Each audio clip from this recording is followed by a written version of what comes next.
عبد السلام هذا يوم ما ننتهي ساكا وها حرم ودوينك هرمرة أما صوغلا حرمت مدحتوية في الصومالية sidoo kale xarunta golaha shacabka wadooyinka ayadana wadada dheer oo hoosayta way xiran tahay taasoo waxa lagu arkayaa ciidamada kala duwan ee dowladda federaalka Soomaaliya gaar ahaan kuwa madaxtooyada oo kuusubiyada loo yaqaano ciidamadaas xaaladii hore ayaa wadooyinka la soo dhigay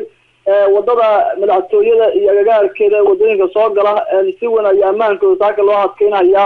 oo waxa gaadiida oo ma jiraan dadka ayaa galiya loo ogolyahay dadka laftiisa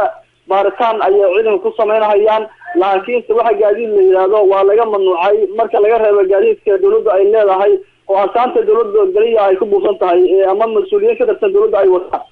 saraakiisha madaxtooyada Soomaaliya baashiyow hadaad la xiriirtay ma ku sheegan sababta loo xiray wadada horumarta madaxtooyada iyo waliba golaha shacabka عبد السلام ما أشرت مسؤول كهالي دولة فدرالك الصومالية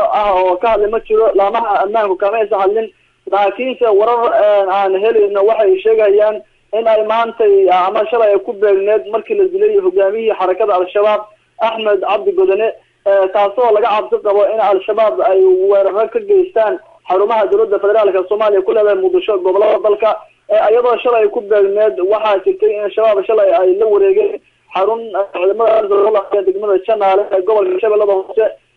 qabsada awgeed maantay ilaa xalay waxa loo adkeeyay xarumaha dowladda Muqdisho ay ku leedahay